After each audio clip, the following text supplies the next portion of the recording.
of rock music has died at the age of 52. He had a heart attack at his home in Nashville, Tennessee, and died in hospital shortly afterwards.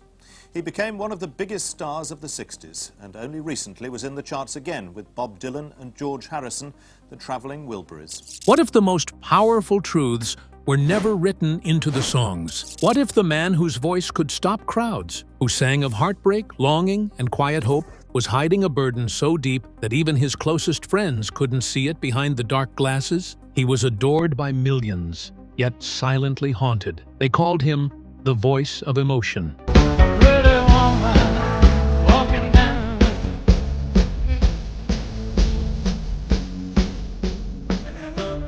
But what if that voice was actually his way of screaming for help? Tonight, we uncover the mystery Roy Orbison never intended for the public to see. A boy, shaped by hardship and a guitar. The musician Roy Orbison came into this world in Vernon, Texas, on April 23, 1936. His family had 3 brothers, and he was the middle child. The oilfield driller who was his father, Orby Lee Orbison, struggled to find steady work in the years following the Great Depression. Nadine, his mother, was an accomplished artist and poet. The origins of Roy's family tree were in Ireland. In the 1700s, his great-great-grandfather emigrated to Pennsylvania from Lurgan. His parents found jobs in aircraft manufacturing in Fort Worth, so the family moved there in 1942. Roy began wearing thick spectacles at the age of 4 due to his poor eyesight, which he had since birth. He received a guitar as a birthday present from his dad when he was 6 years old and studied the instrument with his dad and older brother. Roy had the firm belief that music was his sole purpose in life at the tender age of 7. Hank Williams and Jimmy Rogers were his favorite vocalists, and he loved country and western swing, especially Lefty Frizzell's style. When Roy was just 8 years old, he began singing on a local radio show. He quickly rose through the ranks and was presenting his weekly program shortly after he won an on-air contest on KBWC radio when he was 9 years old. Eventually, in 1946, the family settled in Wink, Texas, after many moves. Roy said that Wink was just a combination of sand, oil, grease, and football. Roy, like many of his fit kids, preferred to play guitar at recess instead of participating in sports, felt reticent about his naturally golden hair, and dyed it black. Roy formed his first band, the Wink Westerners, with fellow high school students in 1949 when he was 13 years old. Among their musical styles were country, western swing, and jazz, reminiscent of Glenn Miller. They began with weekly television appearances after playing local pubs and hosting a morning radio show. As a backup plan, in case his musical career didn't work out, Roy earned a degree in geology from North Texas State University in 1954, the year he graduated from high school. His focus shifted from classes to music, though, and he quickly lost interest in both. At this period, he came upon the song Ooby Dooby and desired to record it. In 1955, Roy dropped out of college to become a member of the Teen Kings, where he met the woman who would become his wife, Claudette Fradi. Back in 1956, the Teen Kings did Ooby Dooby. After a slew of court battles, Roy and the Teen Kings, whose roster included Johnny Cash and Elvis Presley, signed with Sun Records. The song reached its highest position on the Billboard charts at number 59, with 200,000 sales, but no further singles followed. As 1956 drew to a close, the Teen Kings disbanded due to rising disagreements among band members. Acuff Rose Music eventually hired Roy to write songs for their catalog. It was then that he met Joe Melson, with whom he began penning the tunes that would launch Roy Orbison to fame in the early 60s. What if the defining moment of his stardom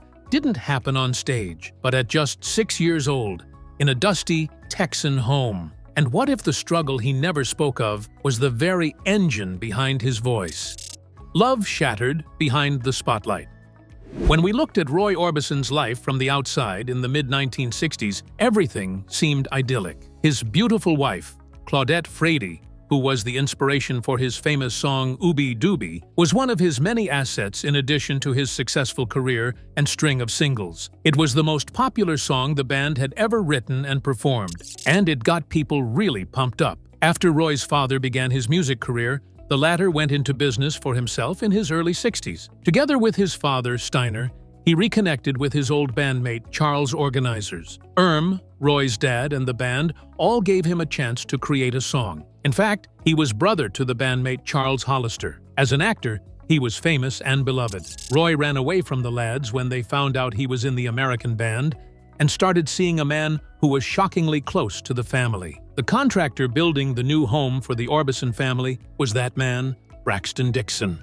The two became close when Roy was on tour. The news of the affair broke Roy's heart. Roy did not publicly crumble, as is his wont. His comment was well-crafted, but ultimately it comes down to our choices. He ordered Braxton Dixon to stop working on the house right away and fired him.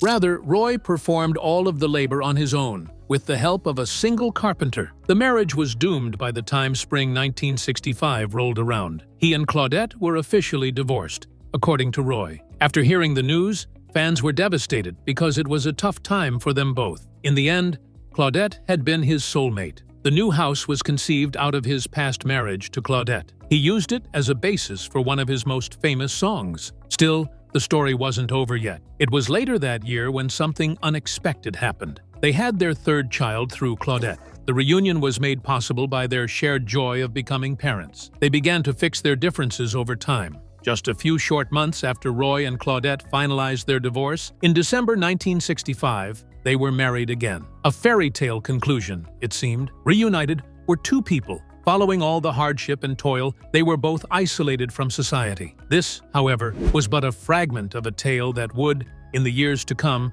see additional turns, triumphs, and tragedies. This time, their reunion felt real. The course of events, however, was different for Roy and Claudette. How does a man sing about heartbreak while living it in silence? And what really happened when the betrayal came from someone closer than anyone imagined? The ride that ended in ruin. It appeared like Roy Orbison's life was finally stabilizing in a more positive way by 1966. He and Claudette were remarried despite everything that had happened, and the story of their second marriage was a huge hit with the audience. People were overjoyed to see Claudette and Roy back together everywhere they went, even when they were touring in the UK. Additionally, Roy was establishing himself as a formidable presence on stage, occasionally daring to do things that would unsettle his fellow performers. One night, Roy was performing in the UK when he was involved in a highly publicized accident. He fractured his foot after falling from a motorbike while performing for thousands of spectators. Roy remained unfazed and continued with the show, even though most would have canceled it. Even with his foot in a cast, he nonetheless made it to the stage that night, determined not to disappoint the crowd. Not only did it foreshadow his dogged work ethic, but it also highlighted the couple's shared love of motorcycles, a hobby that Roy had picked up from his friend Elvis Presley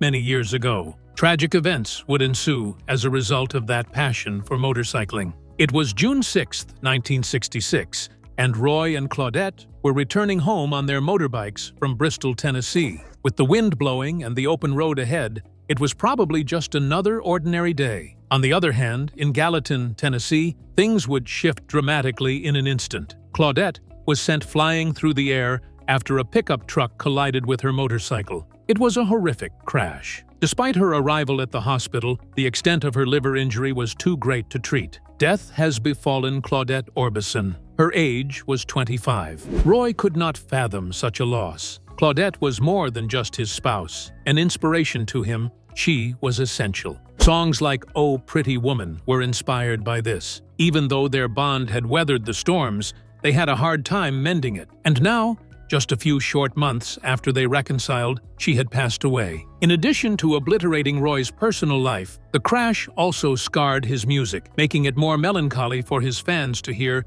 throughout his career. A star attempting to redefine himself. Roy Orbison was devastated by Claudette's sudden death. He found solace in music. Therefore, he turned to work as a way to overcome his sadness. He and his usual collaborator Bill Dees took on a new project, writing music for the MGM film The Fastest Guitar Alive. The picture went in a lot of strange directions after it was originally intended to be a real Western. A comedic adaptation of the screenplay was made, starring Roy himself in the lead role. A spy whose guitar doubled as a weapon, capable of both singing and shooting. People just didn't get behind the unconventional concept. The film bombed at the box office and among reviewer circles upon its eventual release. It was the type of disappointment from which it is difficult to bounce back, especially considering that Roy had committed to a 5-film commitment. He quietly shelved his previous 4 projects after their terrible reaction, and The Fastest Guitar Alive was both his first and last feature film. But music was still important to Roy. He paid homage to his heroes Hank Williams and Don Gibson with 2 CDs. These albums were not successful despite their honesty. In the late 60s, the music business was undergoing fast transformation. Psychedelic rock, protest songs, and a whole new style were dominating the charts as the counterculture movement took over. All of a sudden, Roy's distinctive sound, sweeping arrangements of passionate ballads, felt antiquated. Cry Softly, Lonely One, his March 1967 single,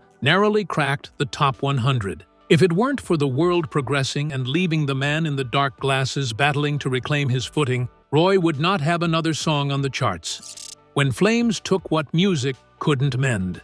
By the time 1968 rolled around, Roy Orbison had already gone through unimaginable pain. In a motorcycle accident 2 years prior, he had tragically lost Claudette. However, his destinies were far from sealed. Something that would rock Roy to his core was told to him while he was on tour in Birmingham, England on September 14, 1968. A fire broke out at his Hendersonville, Tennessee house. The house was consumed by the fire as it quickly spread. His eldest kids, Anthony and Roy Jr., were included in it. Despite everyone's best attempts, neither of the authorities eventually determined that a lacquer aerosol can may have been the fire's ignition source, but finding out what caused it could never fully alleviate the pain of what had happened.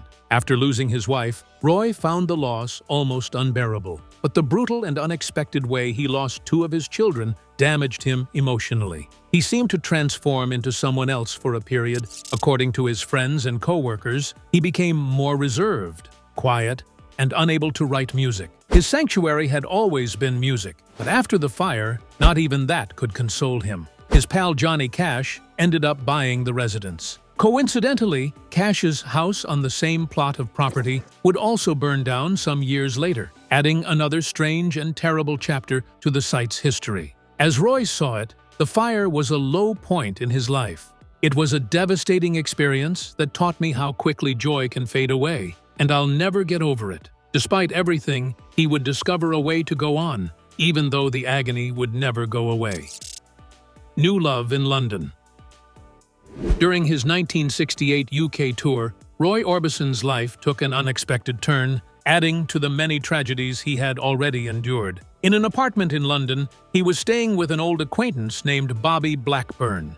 Even their girlfriends were known to partake in the two's wild lifestyle. Actually, they weren't exactly living monk-like lives. They had a quirky calendar that tracked visits from different ladies. While visiting London, Roy met Barbara Wellhinen, a German girl of 16 years old. Roy couldn't help but notice her because of her youthful vitality. Despite his continued interest in other women, he couldn't help but be enchanted by her vivaciousness and attractiveness. On the other hand, Barbara was unique. In spite of the fact that Roy's life had already experienced a great deal, their love grew stronger over the course of time, and he made the decision to recommit himself to a marriage. At the 25th of May in 1969, Barbara tied the knot with Roy. Barbara was approximately 30 years old, whereas Roy was 33 years old, according to a number of different reports. It is said that she was either 17 or 19 years old at the time. As a result of the fact that she was significantly younger, the marriage came as a surprise to some individuals. On the other hand, Roy appears to be relieved at the fact that he has re-established her companionship. Under the circumstances, he continued to be accountable for the maintenance of the house. Claudette and Roy's youngest son, Wesley, was born in 1965 and was still a small kid who needed care. Wesley was their youngest child. Wesley was brought up by Roy's parents because Roy was frequently on the road for tours, and it was impossible for him to give the kind of stability that a child requires. They provided Roy with a secure home life, which was in stark contrast to the frenetic work life he led. Immediately following his marriage to Barbara, Roy started his own family. The pair became parents for the first time in 1970 when they had their first son, Roy Kelton Orbison Jr., and then 5 years later, they welcomed their second son, Alexander. Despite the fact that nothing could ever possibly replace the loved ones that Roy had lost, this presented him with the chance to begin a new life with his family. The enchantment of London, the beginning of a new love relationship, and the birth of a child all served as sources of new motivation for him to start over at this pivotal time in his life. The silent empire that kept growing. Not only was Roy Orbison a legendary figure in the music industry, but he also left behind a legacy that generated revenue long after his death. Decades of chart-topping singles, mega-hit collaborations, and concerts throughout the world preceded his death in December 1988. The most interesting part, though, is how his fortune continued to grow. Sales of albums, live performances, and royalties from his many successes were the main sources of income for Orbison throughout his career. The classic singles Only the Lonely, Oh Pretty Woman, and Crying were among his many 1960s hits, and they brought in a ton of money. Working with the supergroup Traveling Wilburys and releasing his final album, Mystery Girl, in the late 1980s were huge boons to his career. He made millions of dollars from each of them due to the fact that they were enormously successful in the commercial market. The fact that Orbison's money was preserved even after his death was the defining characteristic that distinguished it from other wealth. It did, in fact, go up. He continued to make money off of his music collection by re-releasing songs, licensing them to television and movies, and playing them on the radio.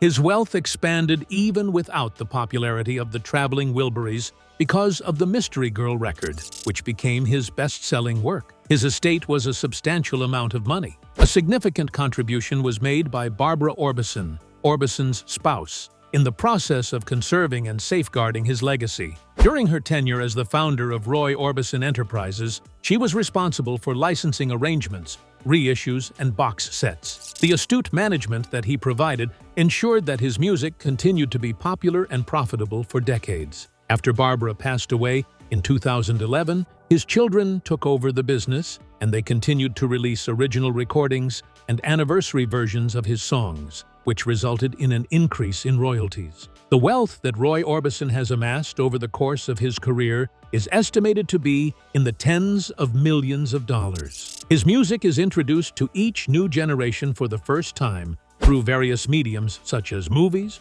commercials, and streaming services, and his wonderful tunes are timeless and will never go out of vogue. When all was said and done, the importance of Orbison's inventiveness went beyond only concerns regarding financial matters. Because of his music, his words, and his ability to connect with listeners, he has ensured that his artistic and financial success will continue to follow him long after he has finished playing his last note. Sunglasses Legacy.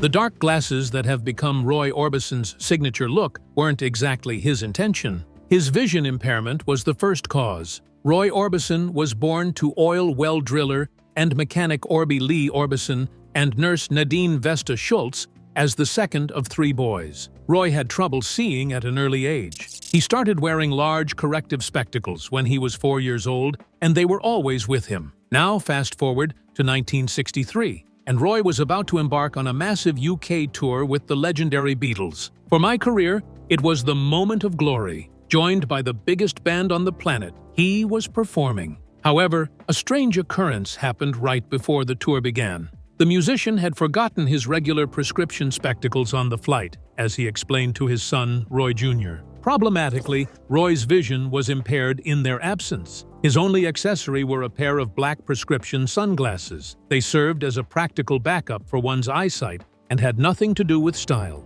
Roy wore them throughout concerts and engagements because he had no other choice. That single decision changed the course of events. Fans grabbed notice as soon as photographers started snapping images of him wearing the black shades. What started out as a practical remedy for his nearsightedness became an iconic part of his character. Roy Orbison's mysterious cold air became synonymous with the guy in the dark spectacles, according to his fans. After that, the sunglasses became an essential component of his theatrical persona, rather than just a practical accessory for his eyes. They lent an air of mystery that was a perfect match for his smooth, sincere singing voice. Roy eventually warmed up to the style, and he began wearing dark spectacles both on stage and off. eventually becoming one of the most iconic images in music history. To think that something that started out as a need could end up being such a defining part of a legend's character is funny. Symbolic more than utilitarian, sunglasses were a must-have accessory for Roy Orbison.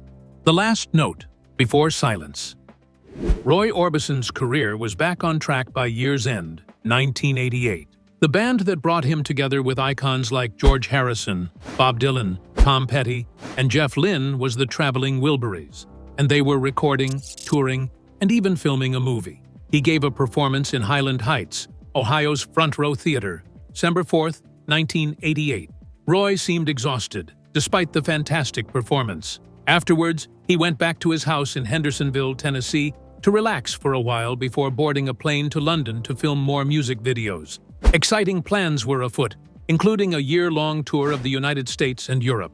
2 days after the concert, on December 6th, Roy's day was peaceful and unremarkable. As a hobby of his, he went shopping for model airplane parts with his bus driver and close buddy Benny Birchfield. Benny extended an invitation that evening for him to join his wife, country singer Jean Shepherd, for dinner at their home. After finishing his lunch, Roy went to see his mom at her nearby house. There, in a pleasant, ordinary time, he caught up with his son Wesley through conversation. All of it changed, though, in an instant. Roy went to the restroom once throughout his visit. Worry gave way to concern when he still hadn't returned after 30 minutes. He had collapsed to the floor of the restroom when he was found. It was too late when paramedics brought him to the hospital. A heart attack had struck Roy Orbison. He was 52 years old. The news hit close to home for his loved ones and admirers. Jean Shepherd organized a public memorial service at Gallatin, Tennessee's College Heights Baptist Church 5 days later, on December 11th. Fans came to say goodbye, and other artists came to offer their respects. 2 days later, at the Wiltern Theater in Los Angeles, Roy's wife, Barbara, had planned a memorial service that was attended by famous people and friends of the music business. In Los Angeles' Westwood Village Memorial Park Cemetery, the man known as Roy Orbison lay in an unmarked tomb. His music, which he had left behind, was as modest and low-key as the man himself, much like the black sunglasses he wore. Posthumous triumph. Mystery Girl, Roy Orbison's final studio album, was released on January 31st, 1989, just weeks after he passed away, and it became his best-selling record to date. It is a beautiful synthesis of his classic, heartfelt sound with fresh, modern production, and it was released by Virgin Records. As Rolling Stone so well put it, the album envelops the sweeping grandeur and epic sweep of his old-school sound with ultra-careful, high-tech production. You Got It, a song that Orbison co-wrote with Tom Petty and Jeff Lynne, was the album's standout track and a fitting farewell to one of music's most distinctive voices. It debuted at number 9 in the US and number 3 in the UK, and it garnered him a Grammy nomination after his death. It was one of his most popular songs because of the powerful words and the memorable tune that made it impossible to forget. While Mystery Girl certainly contributed to Roy Orbison's 1989 chart-topping success, it wasn't the only factor. He had been a member of the legendary Traveling Wilburys, alongside George Harrison, Bob Dylan, Jeff Lynne, and Tom Petty, only a few short months before. The Traveling Wilburys Volume 1 album peaked at number 3 and remained on the charts for an incredible 53 weeks in the United States. Up the charts it went, 1 in Australia, number 16 in the UK, and gold at the Grammys for Best Rock Duet or Group Performance. It was later named one of Rolling Stone's 100 Best Albums of the Decade. Following that, a moving record-breaking event occurred. With the release of Traveling Wilburys Volume 1 on April 8, 1989, Orbison broke new ground as the first artist to achieve this feat posthumously, surpassing Elvis Presley. The album peaked at number 4, and Mystery Girl in 5th place. His death-induced success was even more remarkable in the United Kingdom. Mysterious Girl peaked at number 1 on February 11, 1989, 2 and number 3 were his compilation albums, The Legendary Roy Orbison. An emotional storyline emerged throughout the song videos. Orbison and the band were front and center in Handle with Care. However, A moving visual marked his solo segments in the posthumously released End of the Line. Resting next to a framed portrait of him is his guitar on a rocking chair. His music continued to gain fans long after the 80s had passed. His music would live on through compilations like 1992's King of Hearts and 1996's The Very Best of Roy Orbison. After his wife Barbara passed away in 2011, his sons Alex and Roy Jr. assumed leadership of the estate. In fact, they helped bring The Way Is Love back from the dead in 2014 with a reissue that included instrumentals and was originally recorded by Roy on a simple cassette in the 1980s. No matter how early Roy left the stage, his voice has never stopped singing. Roy Orbison's life is an epic odyssey beyond the realm of music. It was a life that few artists could equal in its blend of mystery, resiliency, and unbridled genius. A man who had his fair share of personal struggles, commercial pressures, and unexpected twists and turns was behind those soaring voices and classic songs. However, Roy did not allow his hardships to define him. Rather, he turned them into the driving force behind his artistic expression. The deeply personal quality of his music is what gives his legacy its impact. Songs such as Oh, Pretty Woman and Crying still hold their relevance, even after all these years. They haven't lost any of the impact they had upon initial performance. It was genuineness that allowed him to strike such a chord with listeners. Whatever the emotion, he could encapsulate it in a memorable melody, be it sadness, longing, or quiet hope. Additionally, Roy demonstrated that one may reinvent themselves at any point in their lives. He continued to find ways to regain fame and demonstrate the world how unique his voice was, even when his career hit a slump following the heyday of the 1960s. His story is still motivating because of his tenacity and his passion for his work. His impact continues long after his lifetime has passed. His stage presence, emotional candor, and style are still influences on today's musicians. Great music never really goes away, as his tunes continue to be discovered by fans both old and new. Roy Orbison was more than simply a legendary rock and roll singer, though. He was a master storyteller, and his songs have endured for many years. His indelible mark on music history will be assured by his voice, flair, and subtle power. The amazing life of Roy Orbison, a legend whose voice could both make and break things, comes to a close. With that, hit like if you're still wondering what secrets his voice was hiding, and subscribe, because in our next deep dive, we uncover the untold story of another legend, one whose silence spoke louder than their songs.